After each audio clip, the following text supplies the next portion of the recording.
Hi everyone, welcome. I'm Killian and today officially marks the very last day of 2024.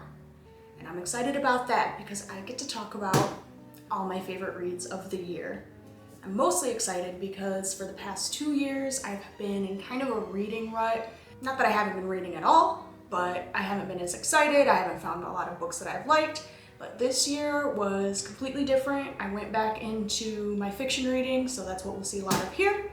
But without further ado, let's get started with the first one.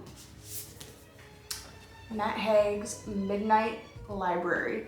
I absolutely ate this book up. I read it on my way to visit an out-of-state friend on a flight. I pretty much finished it on the flight. I had like a few chapters to go once I landed and was back, but essentially it's about a main character who her life is just life's kicking her ass, and eventually she decides to commit suicide, where she gets thrown into this middle world called the Midnight Library, and she's able to see how different choices in her life would have affected the outcome and where she was at that moment in life. I think it is a beautiful ode to mental health, a beautiful ode to the choices that we make in life and how we see them through, and I would honestly suggest this book to anyone in the world. Next is a nonfiction book, Sapiens. It examines the evolution of Homo sapiens throughout time and how it's affected the environment around them and how it has affected how we are perceived today and what that might mean for the future. This book absolutely changed my brain chemistry. I listened to it on audiobook. I don't have a copy of it, but it offered such a different perspective on what we're typically taught in history classes, in school, in textbooks. And on that topic, moving on to the next one, Shakespeare Was a Woman by Elizabeth Winkler is another nonfiction book, and typically I don't really care for Shakespeare. I'm not a Shakespeare reader, I'm not a Shakespeare historian, but I really liked how this book, through exploring the authorship question around Shakespeare, it really uncovered a lot of common themes of whoever's writing the history usually ends up creating the history, and how history very commonly is not fully based off of tried and true fact. So I had a huge enjoyment reading that book. I really love when kind of where we get our beliefs from is dug into. So really, really great nonfiction book. Next, this is a duology, but the Shepherd King duology. I absolutely love these two books. I was so sad that there's only two, and it really broke my heart to finish them. And it is about a character who is both trying to save her kingdom from a dark magic, all while trying to keep a dark secret of her own hidden. And there is a magic system with cards, and there's 12 different types of card, and each type of card has its own specific amount of how many cards there are available. And I absolutely love a magic system that allows any character in the book essentially to be able to use the magic and utilize it. So another really great one, highly recommend. So next I actually have two self-help books, which I usually don't like self-help books. They usually feel very repetitive to me and I get very bored or very annoyed, maybe a little defensive sometimes. But the first one is Rich AF. And this is a personal finance book written by someone with a very, very long history in the finance world. And she really just lays out how to be financially responsible in many different steps and many different levels of your life. And I will say there's a reason why this is not a finance channel, and it's because of me, and I need this advice. And it was a really great book. I'll probably buy it and kind of take the next steps as I work through it, but I'd highly recommend if you just want a straightforward, cut to the point book about personal finance that is super easy to follow and kind of takes the shame out of personal finance. And then the other one is Feel Good Productivity by Ali Abdaal. He's one of my favorite YouTubers, and this book is all about how to foster happiness and joy in being productive and finding the things that you like to do and putting more time into that. Again, I listened to this on audiobook, so I don't have it, but I do want to purchase it so I can kind of refer back to the tips and implement them in my life. Next is another series. It's an Ember in the Ashes series.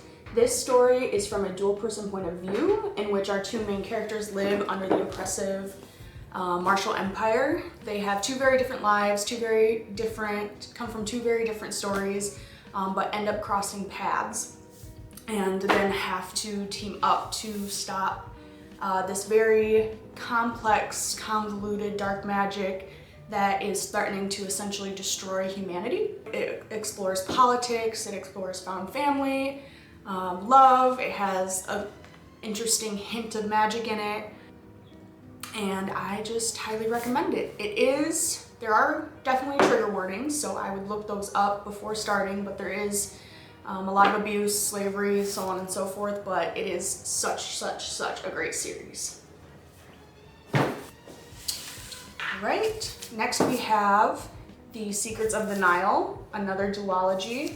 What the River Knows is the first, and Where the Library Hides is the second, and this duology is about our main character who suddenly finds that her parents have been reported dead. She leaves South America and she goes to Egypt to try to discover how her parents died, why she has a new guardian, and it just kind of goes through uncovering the secrets of her parents' whereabouts, and it has a really cool magic system again where any character can use. In this book, magic is going extinct, but there are ancient artifacts and antiques that were infused with magic that any character can utilize based off of whatever magic that might be infused with. So really great series. I really don't read a lot of historical fiction, but I think the fact that it was set in Egypt, which isn't a very, I guess in my experience, a very common setting, was really great. At the end of the second book, the author talks about how she pulled some of that history, real life history, and blended it with the story that she created. So really great series. This pile is getting a little unsteady. All right, next I'm going to talk about Ballad of Songbirds and Snakes by Suzanne Collins, none other. I am an avid Hunger Games fan. I always will be. It will always be my top book, no matter what book I read and no matter how many times I put down a book and say this is my favorite book, it does not top The Hunger Games. And I know this book came out quite a few years ago, but I was always scared to not like a book outside of the main three, but I absolutely loved this book as well. I listened to it on audiobook.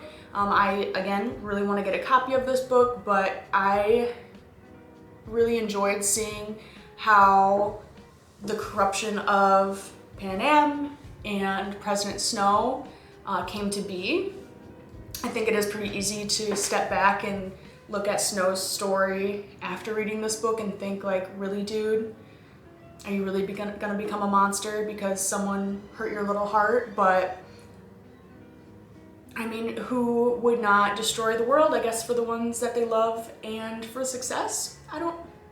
We see that today, don't we? I really like the book. I haven't seen the movie yet. I haven't heard great things about the movie, but I am excited for the 5th book to come out about Haymitch this spring. So stay tuned for that one next year. And we have just a few more. This one's quite controversial, but A Courts of Thorns and Roses series. I didn't really care too much for the 1st and the 4th book, but the 2nd, 3rd, and 5th book had me in such a chokehold. And listen before you click away. If you don't like this series, I understand why. I can understand why. It's not the best written series. It's not the best world building, but I don't read a lot of high fantasy. I don't read a lot of romance either.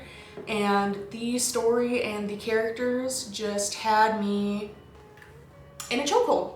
And that's all I'm gonna say, because if you know about it, you probably love it or hate it. And if you don't, you've probably been deciding if you wanna read it.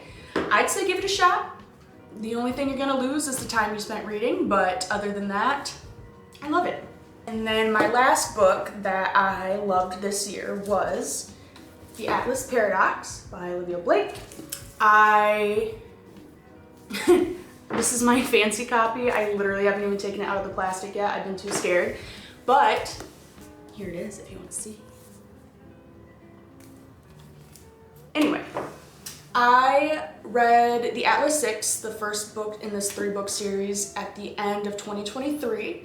And then I read the second and third book coming into the new year. I think they might have been the first 2 books that I read this year. And I didn't very much care for the last book or how it ended, but I do love this second book.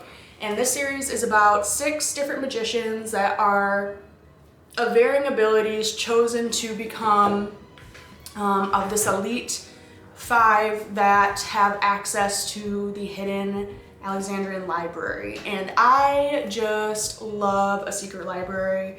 I don't care how well the book is written. I dream to live in a secret library of my own. So magic and library and all the conflict in between, love it. If you are here, then thank you for staying till the end. If you liked me talking for some reason, then please subscribe, like the video, and come back and see more.